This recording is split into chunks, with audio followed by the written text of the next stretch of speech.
है Indian community है उसको शंघाई एक्सपो सेंटर में संबोधित करने जा रहे हैं।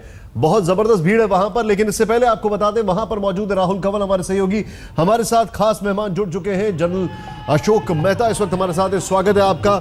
हमारे साथ स्कंद तयाल जी हैं जो कि फॉर्मर डिप्लोमेट रह चुके हैं, आपका स्वागत है। सुनील अलग जी हमारे साथ है और हमारे साथ पूर्व राजनायक राजीव डोगरा जी भी मौजूद है। आप सभी का स्वागत है। लेकिन इससे पहले राहुल, जो उम्मीद की जा रही है, लोगों की जो उम्मीद है वो अभी हमने देखी, लेकिन इन लोगों की देश से बहुत उम्मीद है। आज 1 साल पूरा हो गया है, क्या कह रहे हैं ये लोग? कुछ फर्क आया है?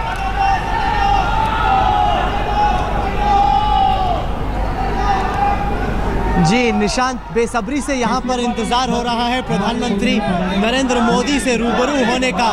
लोगों ने न्यूयॉर्क में रोमांच देखा, लोगों ने सिडनी की भीड़ देखी, ये है शंघाई। और हम आपको बताएं कि हिंदुस्तानी मूल के केवल करीब 45,000 निवासी हैं यहाँ पे। चीन में ज़्यादा भीड़ है नहीं, लेकिन फिर भी चीन के अलग अलग प्रांतों से, अलग अलग शहरों से ये लोग यहाँ पर आए हैं। कई घंटे से भीड़ लगा के खड़े हैं और इंतजार कर रहे हैं प्रधानमंत्री से मुलाकात करने का। अच्छा बताइए, आप लोग क्या करते हैं यहाँ पर, कहाँ से आए हैं और पीएम से आप क्या सुनना चाहेंगे? मैं टेंजिन से आया हूँ और पीएम की स्पीच सुनना चाहता हूँ मेक इन इंडिया पे, कि हम मेक इन इंडिया के बाहर के स्टूडेंट इंडिया को कैसे हेल्प करें मेक इन इंडिया बनाने में और आगे बढ़ाने में। आप क्या सुनना चाहेंगे पीएम से? हाँ जी, आप क्या सुनना चाहेंगी पीएम से? कहाँ से? मैं एक्चुअली उनका भाषण सुनना चाहूँगी। I really want to see him live saying things about India, about us, everything. I'm so आप 1 साल पूरा हुआ है, आप लोग यहाँ पे रहते हैं, लेकिन मोदी सरकार के 1 साल को आप कैसे देखते हैं? I think he has done an incredible job. First of all, मैं कहना चाहूँगा, he's a dignified person. He's a dignified person, and I have seen everywhere. Last month I was in USA, and everybody knows that Modi है। ये जो मोदी चीन आए हैं, आपके हिसाब से पीएम का दौरा कितना कामयाब रहा है? पीएम का दौरा बहुत ज़्यादा कामयाब रहा है। आई थिंक स्मार्ट सिटीज़ को कैसे बिल्डअप करना है, PM should learn from China. Bullet train कैसे चलानी है, क्या सीखना चाहिए आपके हिसाब से हिंदुस्तान को चीन से? चाइना कैसे इंफ्रास्ट्रक्चर कैसे बिल्ड करना है, ये चीन से सीखना चाहिए। और एजुकेशन कैसे करना है, वो चाइना से सीखना चाहिए। यहाँ पे प्लान 10 साल का करते हैं, but they complete the thing in 5 years। India में भी plan for 5 years, we complete in 20 years। Rahul, हम आपके पास वापस आ रहे हुआ तो कभी-कभी कंप्लीट भी आपके पास वापस आ रहे हैं राहुल। हम आपके पास हम वापस आ रहे हैं। यहाँ पर हमारे खास मेहमान भी जुड़ चुके हैं, इनसे भी एक क्विक रिएक्शन सबसे लेना चाहूंगा। सबसे पहले ताल साहब, 1 साल एक तो पूरा हो गया है, दूसरी तरफ एक हमने न्यूयॉर्क देखा, एक सिडनी देखा और अब एक चीन देखने जा रहे हैं। 1 साल के परिप्रेक्ष्य में इन सारी चीजों को देखें तो ये चीन दौरे में क्या टेक अवेज है हमारे पास? मैं समझता हूँ कि प्रधानमंत्री ने 1 साल में एक बहुत अच्छा बाहर एक वातावरण बना लिया है कि बाहर की कंपनियां, बाहर के देश भारत में निवेश करने के लिए तैयार हैं, और एक बड़ा ऑप्टिमिस्टिक एक उन्होंने भारत का प्रेजेंटेशन किया है, एक कॉन्फिडेंट भारत का प्रेजेंटेशन किया है, और एक बिज़नेस फ्रेंडली भारत का प्रेजेंटेशन जो किया है, उसमें ये काफ़ी सक्सेसफुल रहे हैं। और जो चीन की जो इस समय अब आखिरी पड़ाव पर हैं वो चीन की विज़िट के, तो उसमें भी मैं समझता हूँ कि इकोनॉमिक एंगल से तो अच्छे अचीवमेंट्स हैं। अगर 21-22 बिलियन डॉलर्स के इन्वेस्टमेंट्स के प्रपोजल साइन हुए हैं आज शंघाई में और कल बीजिंग में, तो ये एक बहुत ही अच्छा संकेत है। पर उसके अलावा अगर अब देखें तो जो गंभीर मसले जो भारत और चाइना के बीच में हैं, उसमें मुझे लगता है कि कोई ख़ास प्रगति नहीं हुई है, और जो ट्रस्ट डेफिसिट है शायद उसमें भी कोई ख़ास कमी नहीं आई है। ट्रस्ट डेफिसिट की हम बात कर रहे हैं, राहुल के पास हम वापस जाएंगे। राहुल, एक चीज है, एक सवाल है, वहां पर जो हिंदुस्तानी मौजूद हैं उनसे ये जानना बड़ा जरूरी हो जाता है कि जैसा अभी यहां पर जिक्र हुआ, एक ट्रस्ट डेफिसिट है दोनों मुल्कों के बीच में। अगर पाकिस्तान से तुलना की जाए तो पाकिस्तान से चीन के रिश्ते इतने ज्यादा नजदीकी हो गए हैं, और लेकिन भारत से अभी भी ये ट्रस्ट डेफिसिट खत्म नहीं हो पा रहा है। इस लिहाज से ये लोग क्या कह रहे हैं?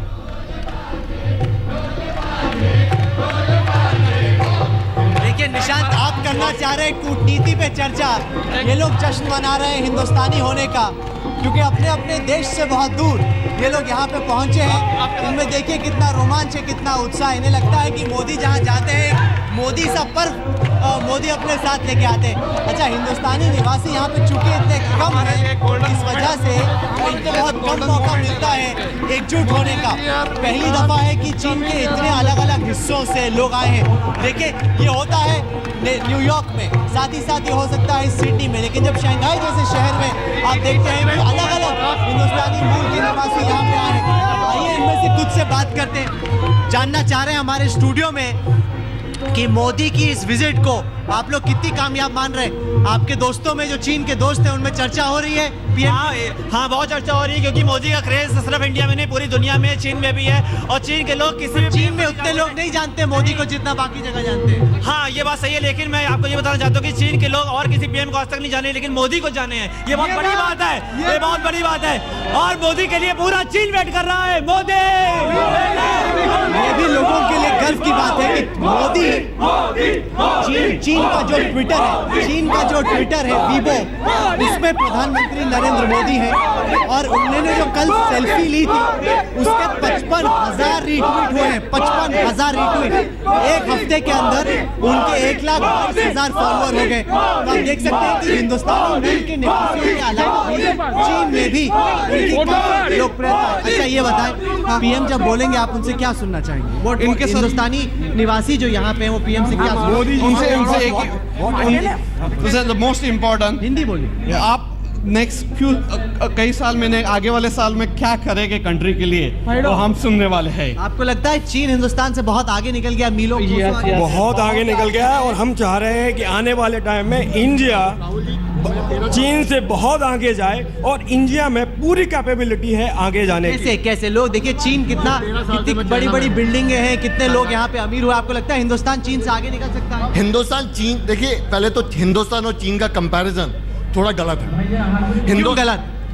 ये डिक्टेटरशिप है, ठीक है, इंडिया डेमोक्रेसी है। तो इंडिया और चाइना कंपैरिजन थोड़ा गलत है, पर इंडिया यदि हम अपने आप को बेटर कर लें तो हम बहुत आगे निकल सकते हैं। ये अहम बात है निशांत, मैं आपको बताऊं, बार बार आप ये एक सेंटिमेंट जरूर सुनेंगे कि चीन से तुलना करना, चीन से मुकाबला करना फिलहाल छोड़िए, चीन से दोस्ती बढ़ाइए, अपनी क्षमताओं को बढ़ाइए, अपने देश को और काबिल कीजिए, फिर चीन से तुलना कीजिए, क्योंकि इस वक्त हिंदुस्तान और चीन में काफ़ी फासला। आइए थोड़ा आपको पीछे ले चलते हैं, क्योंकि जिससे चर्चा नहीं हो रही उन्हें बड़ा बुरा लगता है कि आज तक की टीम यहाँ शंघाई पहुँची है और उनसे मुलाकात नहीं की।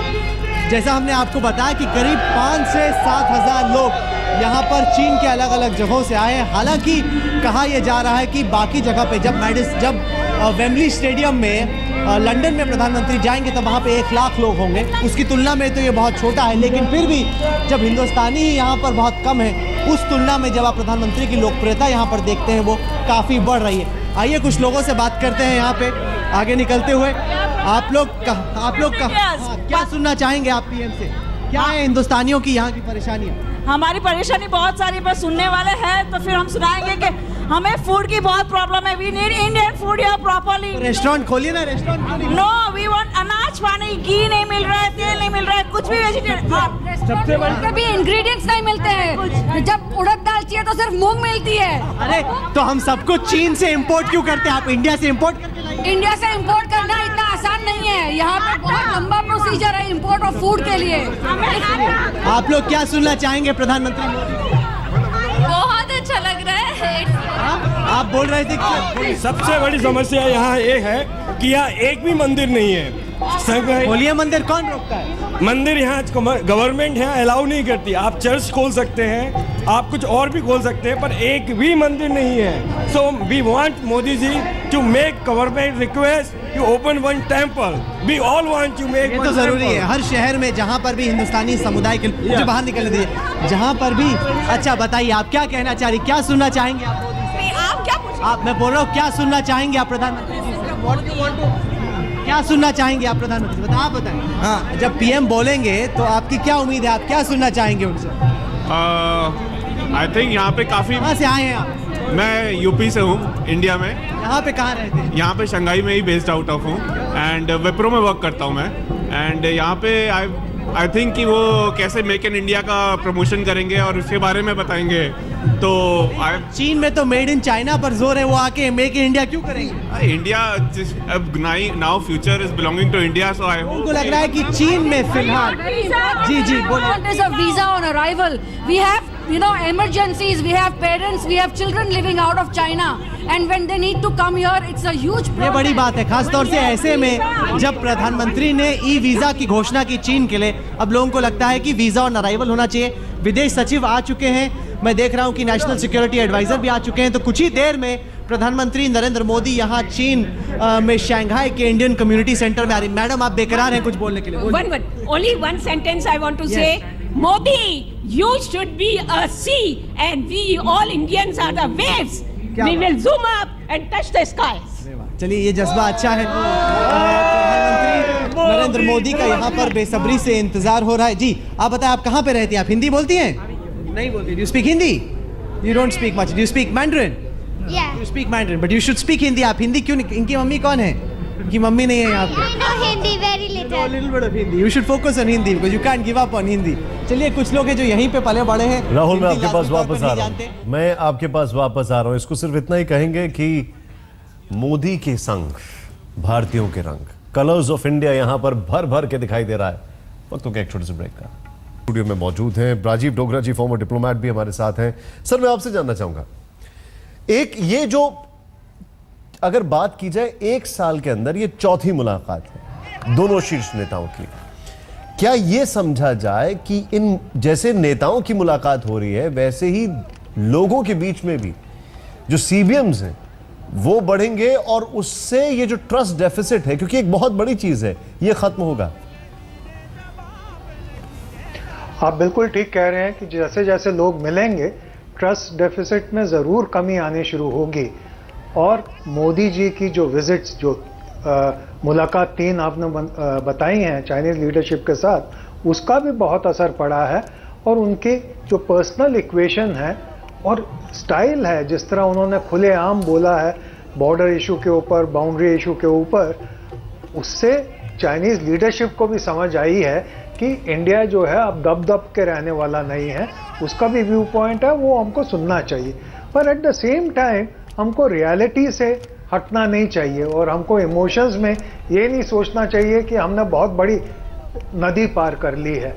अगर आप देखें कि विजिट से पहले चाइना के ग्लोबल टाइम्स में इतना बुरा आर्टिकल आया था और विजिट के दौरान चाइनीज़ टेलीविजन ने इंडिया का मैप दिखाया था जो सर कटा हुआ था और कंधा भी हटा हुआ था एक, तो वो उन्होंने ख़त्म नहीं किया है। ज़रूर कल उन्होंने एक आर्टिकल दिया है जो बहुत पॉजिटिव है और कहता है कि मोदी जी की विजिट निक्सन के समान है विजिट। पर अगर उसको आप कूटनीतिक दृष्टि से देखें तो उसमें बहुत कटाक्ष है, क्योंकि निक्सन की विजिट जो हुई थी उसमें चाइना को बेइंतहा फ़ायदा हुआ था।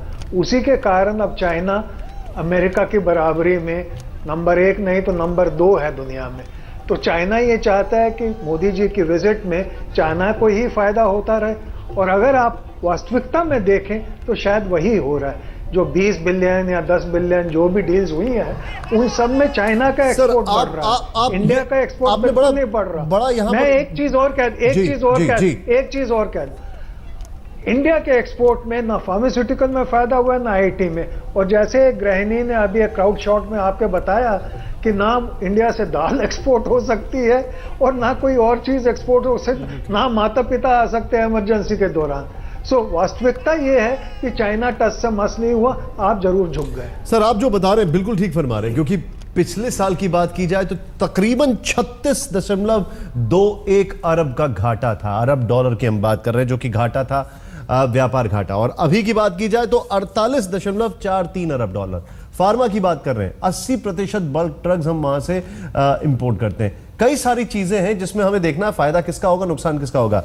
जनरल मलिक के पास हम आएंगे, जनरल मेहता के पास हम आएंगे और उसके बाद सुनील जी के पास जाएंगे। एक छोटे से ब्रेक करना चाहूंगा। अगर ट्रेड डेफिसिट की बात की जाए, अगर बात की जाए कि इंटरेस्ट किसका है, तो अभी का जो दौरा रहा है, कई एक्सपर्ट ये कह रहे हैं कि इसमें फायदा चीन का ज्यादा है बनस्पत इसके कि भारत का होगा। इसको आप किस तरीके से एनालाइज करते हैं? हालांकि अभी अभी करीब $22 बिलियन के कई समझौते हुए हैं, लेकिन आपका एनालिसिस इस पे क्या कहता है? देखिए, मैं तो कहता हूं कि मैं जितना सुन रहा हूं कि ये नहीं हुआ वो नहीं हुआ, एज इफ के जो 20 साल की हमारी हिस्ट्री है 2 मिनटों में सब साफ होने वाला है। हमें तो कंसंट्रेट करना चाहिए कि हमने अचीव क्या किया है, और बहुत जो अचीव करना है उसके बारे में हाईलाइट करते जाने से कोई फायदा नहीं है। मोदी जी का प्लान है कि मेक एवरी कंट्री जो भी है economically dependent on you, whether it is Japan, whether it is China, whether it is America. एक बार उनकी इकोनॉमिक डिपेंडेंस आपके ऊपर आ जाए तो then all the other problems जो भी आप सोचते हैं निकल जाएंगे।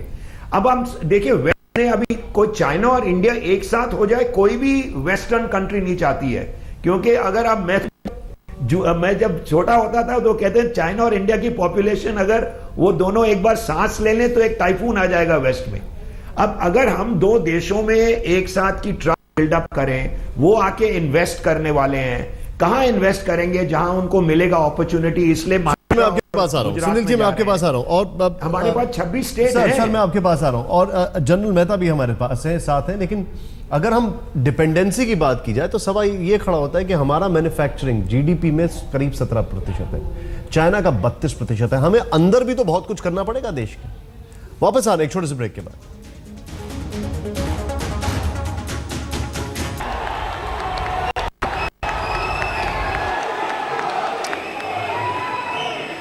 Ladies and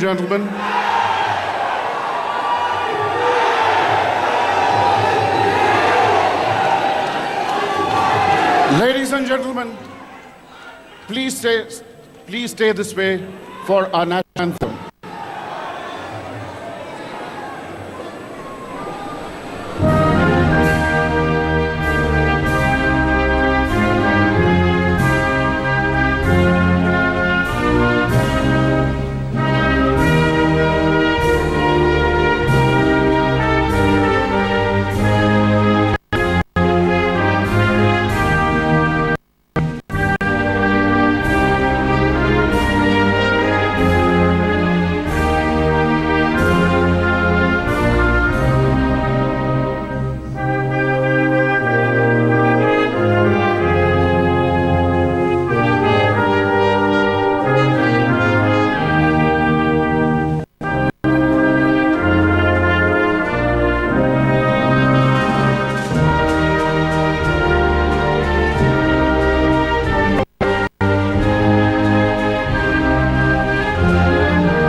Very much, yes.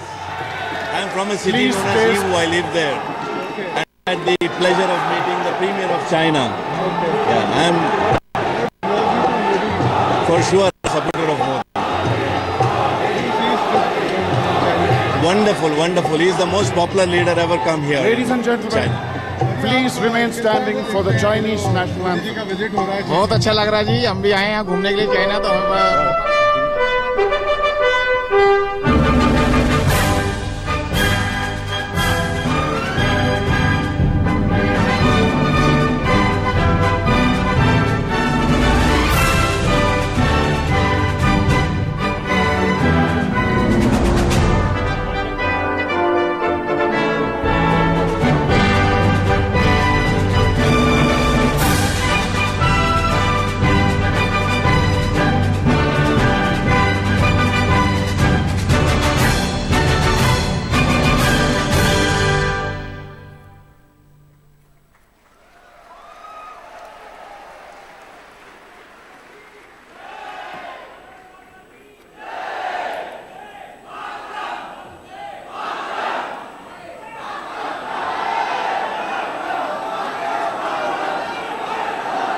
Bharat माता की, भारत माता की।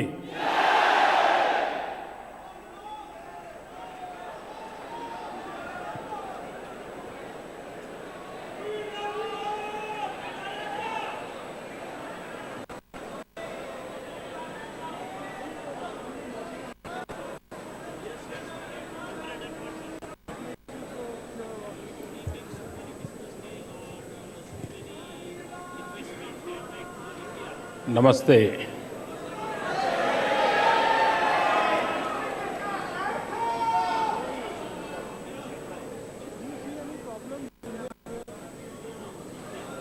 आज हिंदुस्तान में और हिंदुस्तान के बाहर जो भारतवासी बस रहे हैं उन सब के लिए एक बड़े आश्चर्य की घटना होगी कि चीन में इतनी बड़ी मात्रा में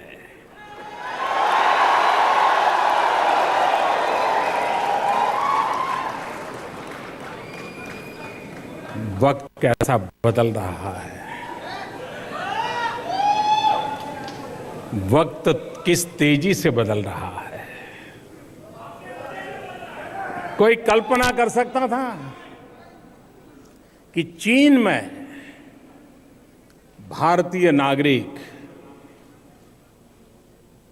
इस प्यार मोहब्बत की जिंदगी जी रहे हैं जिसे आज दुनिया देख रही है।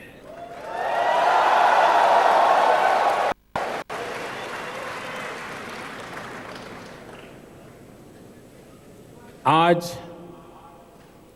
16 मई है। ठीक एक साल पहले 16 मई 2014 ये जो 2.5 घंटे का टाइम डिफरेंस है ना, उसने आपको सबसे ज्यादा परेशान किया था। बहुत जल्दी उठ करके, जबकि हिंदुस्तान में लोग सोए थे, आपने पूछना शुरू कर दिया था जल्द क्या आया।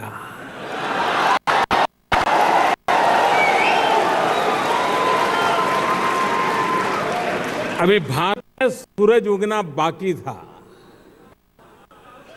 लेकिन आप व्याकुल थे कि जल्दी हिंदुस्तान में सूरज उग जाए और तुरंत आपको मिले। ऐसा था कि नहीं था?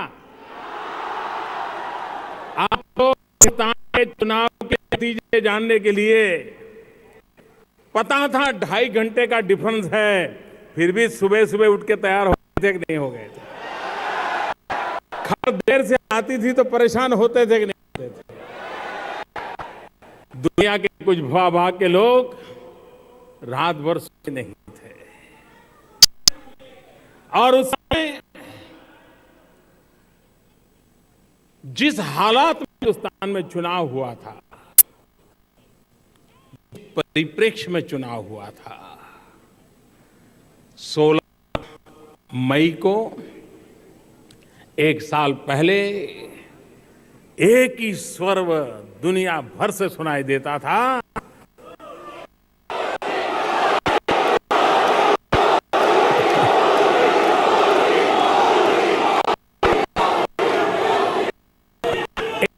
स्वर सुनाई दे रहा था,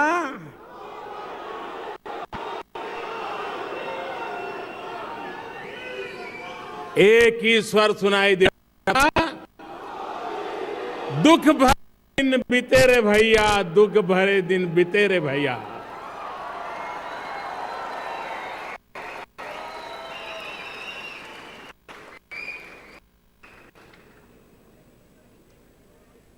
आपने तो विदेशों में रहे थे, कैसा समय बीता था। हिंदुस्तान के हो ऐसा ही होता था इंडिया से। अरे चलो चलो यार, ऐसा ही होता था कि नहीं होता था? कोई पूछने को तैयार था क्या? कोई सुनने को तैयार था क्या? कोई देखने को तैयार था क्या? एक साल के भीतर भीतर आप सीना तान करके आंख में आंख मिलाकर दुनिया से बात कर पाते हो। दुनिया आपको संभार से देखती है कि नहीं देखती है? आपको स्वयं के भारत प्रगति के प्रति गर्व होता है कि नहीं होता है? भाइयों बहनों, जनता ईश्वर का रूप होता है। जनता जनार्दन परमात्मा का रूप होता है। जनता जनार्दन को एक तीसरा नेत्र होता है। सामूहिक विलक्षण बुद्धि शक्ति होती है और वो अपने तत्कालीन निजी हितों को छोड़ करके भी सर्वहिताय सर्वजन सुखाय संकल्प लेकर के कदम उठाता है। हिंदुस्तान के कोटि कोटि जनों ने एक सामूहिक शक्ति का परिचय दिया। हिंदुस्तान के कोटि कोटि जनों ने सामूहिक इच्छा शक्ति का परिचय दिया। कोटि कोटि जनों ने सामूहिक संकल्प शक्ति का परिचय दिया और 125 करोड़ देशवासी भाग्य बदलने के लिए कृत संकल्प हो गए और तब जाकर के पोलिंग बूथ में बटन दबा के इतना बड़ा फैसला कर लिया। लेकिन कोई कल्पना कर सकता है क्या? और चुनाव के अंदर मेरे प्रति जो अपप्रचार होता था वो क्या होता था? ये मोदी को कौन जानता है? गुजरात के बाहर कौन पहचानता है? ठीक, गुजरात में उसकी गाड़ी चलती है, कौन जानता है? यही कहते थे ना सब लोग से। और देश की बात, और भाई विदेश का तो इसको समझ ही नहीं है, क्या करेगा? यही चर्चा सुनी थी ना आपने? सुनी थी कि नहीं सुनी थी? वैसे मेरी जो आलोचना होती थी ना सही थी, वो सच बोल रहे थे, क्योंकि मुझे के बाहर कोई जाना नहीं था, मेरा कोई पहचान नहीं थी और हिंदुस्तान के बाहर तो सवाल ही नहीं उठता है। लेकिन आलोचना सही थी, आशंका सही नहीं थी।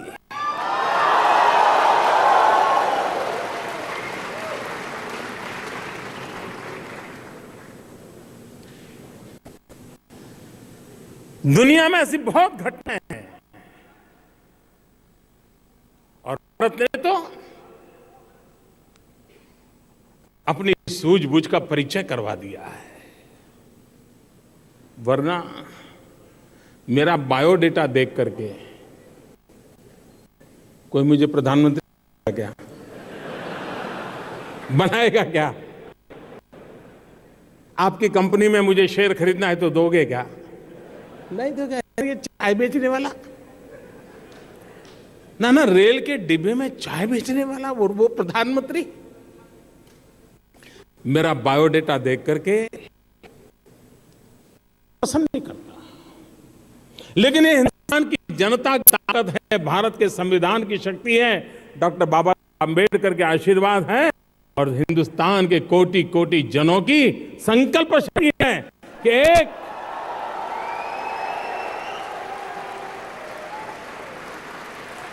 एक गरीब मां का बेटा भी अगर समाज के लिए समर्पित भाव से संकल्प लेकर निकल पड़ता है तो जनता जनार्दन आशीर्वाद देती है। आज मैं 16 मई 1 साल के बाद इस कोटि कोटि जनों के सामने अपना सर झुकाता हूं, उनको प्रणाम करता हूं, उनको नमन करता हूं और मैं फिर एक बार आज 16 मई को जो मैंने पिछली बार अहमदाबाद की धरती पर से कहा था, साबरमती के तट से कहा था, मैं दोबारा आज दोहराता हूं। वैसे राजनेता चीजें बुलाने में ज्यादा माहिर होते हैं, उनकी कोशिश है यार अच्छा है लोग भूल जाए। न मैं भूलना चाहता हूं न मैं भुलाने देना चाहता हूं।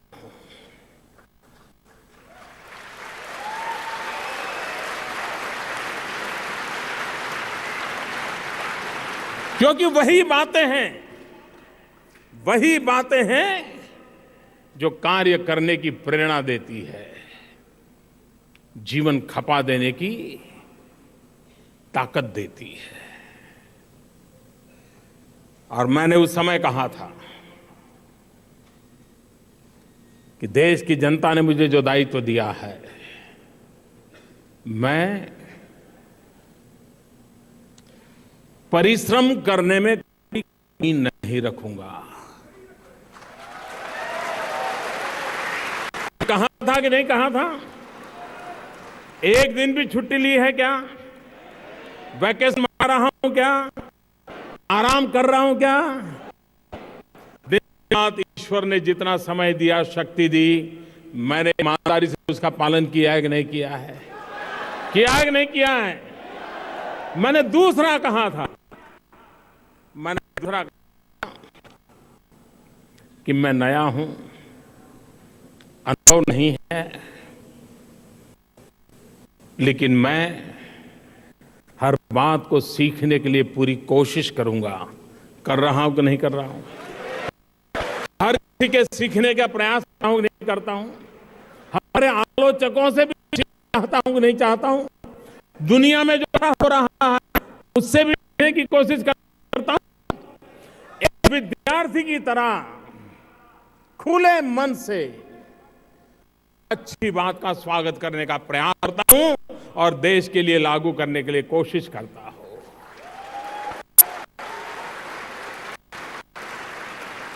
मैंने तीसरी बात कही, और मैंने तीसरी बात यह कही थी कि अनुभवहीनता के कारण शायद मुझसे गलती हो सकती है, लेकिन बद इरादे से कोई गलत काम नहीं करूंगा।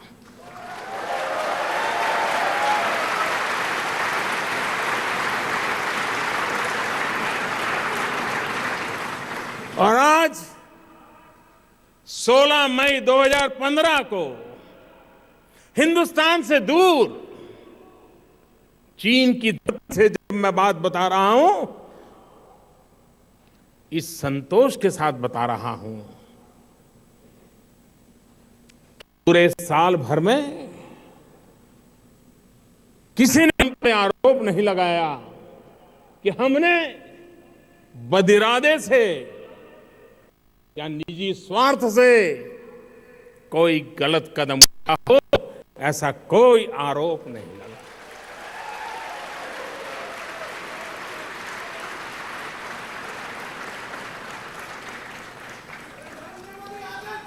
मुझे भी आज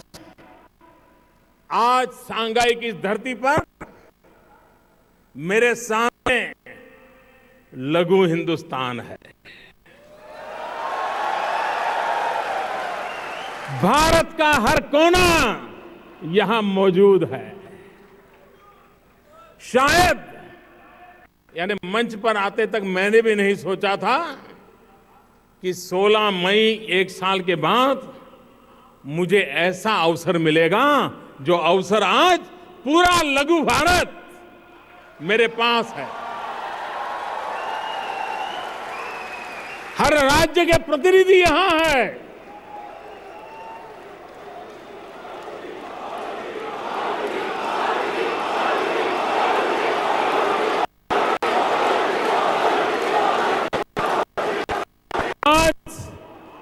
आज मैं आपसे आशीर्वाद मांगने आया हूं।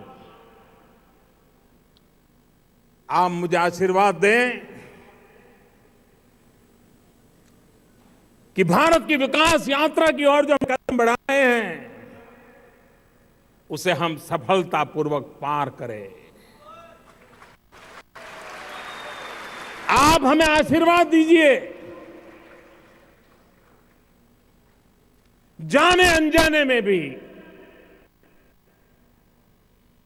मैं आशीर्वाद आपसे मांग रहा हूं, क्योंकि ये मेरा कन्विक्शन है। जनता जनार्दन ईश्वर का रूप होता है, और इसलिए मैं आशीर्वाद चाहता हूं। आप मुझे आशीर्वाद दें कि मेरे से कोई गलती न हो जाए जिससे मेरे देश का कोई नुकसान हो जाए।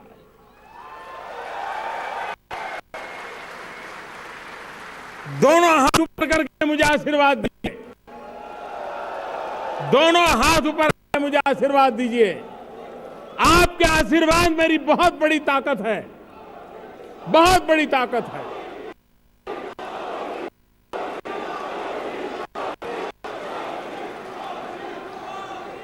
भाइयों बहनों,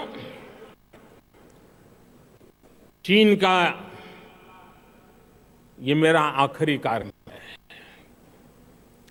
3 दिन का मेरा चीन में भ्रमण हुआ। आज मैं यहां से इसी कार्यक्रम से तुरंत मंगोलिया के लिए रवाना हो जाऊंगा।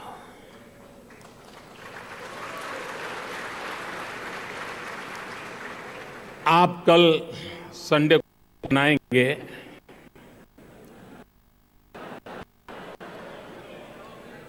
मैं मंगोलिया में काम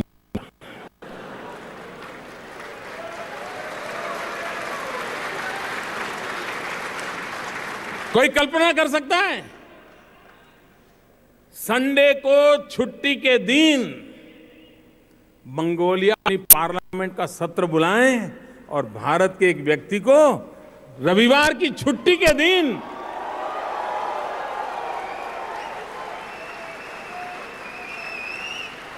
वक्त बदल चुका है दोस्तों, वक्त बदल चुका है।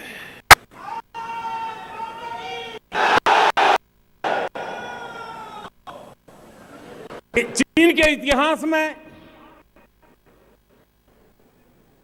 मैं मानता हूं ये यात्रा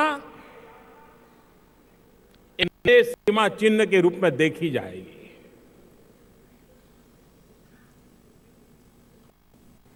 वैश्विक संबंधों के विद्वान लोग इस यात्रा को बहुत बारीकी से देख रहे हैं और मैं भी इसका महात्म्य पूरी तरह समझता हूं। चीन के इतिहास में पहली बार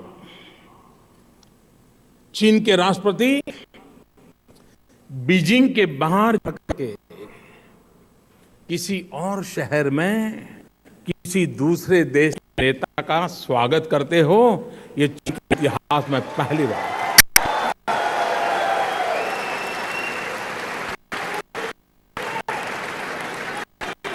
मैं चीन के राष्ट्रपति जी का हृदय से अभिनंदन करता हूं कि उन्होंने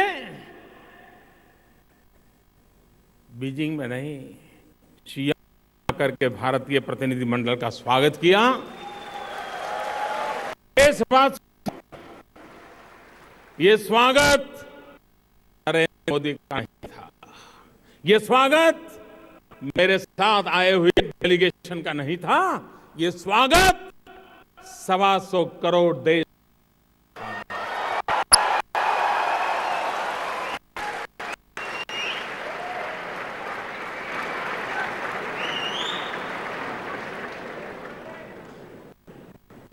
और जो भी लोग जानते हैं, समझते हैं, उनको आश्चर्य होता है कि चीन में भारत के प्रति इतना मान सम्मान का नजरिया अपने आप में एक ऐसी मजबूत नींव का आरंभ है जो आने वाले दिनों में भारत और चीन के घनिष्ठ संबंधों की मजबूत नींव का ये पर्व है।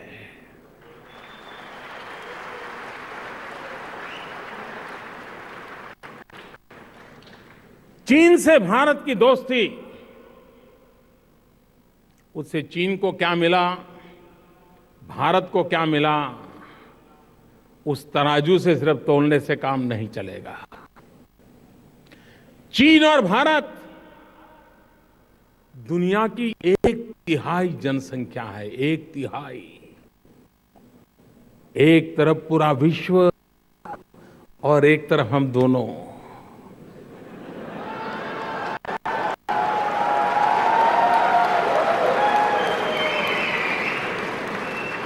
क्या कभी इस ताकत को हमने पहचाना? हम ही भूल गए थे। हम तो ऐसे, छोड़ो यार, हम तो बड़े गरीब देश है, छोड़ो यार। वक्त बदल चुका है दोस्तों। और इसलिए चीन और भारत मिलकर के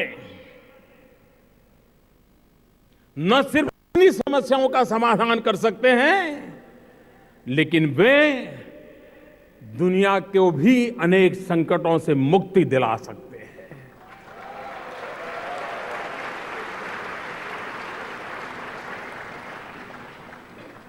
आज से 10 साल पहले, 15 साल पहले, 20 साल पहले कोई सोच नहीं सकता था कि विश्व के मानचित्र पर कभी डेवलपिंग कंट्रीज को कोई पूछेगा क्या। डेवलपिंग कंट्री ये शब्द प्रयोग भी इसलिए होता था कि पिछड़े हैं ये बोलने से अच्छा नहीं लगता था, और इस शब्द प्रयोग दुनिया में आया डेवलपिंग कंट्रीज, लेकिन दूसरे अर्थ में वो यही मानते थे गए बीते लोग हैं, पिछड़े लोग हैं। लेकिन आज विश्व के मानचित्र पर एक नई हवा, वक्त वहां भी बदला है।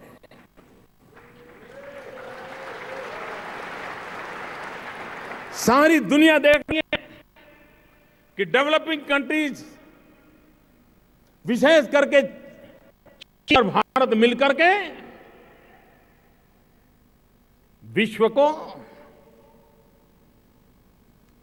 एक नया उमंग, नया उत्साह, नई गति देने के लिए सामर्थ्यवान है। और भारत ने ये दायित्व निभाना है, और मैं देशवासियों आपको विश्वास दिलाता हूं, हिंदुस्तान इसके लिए पूरी तैयारी कर रहा है।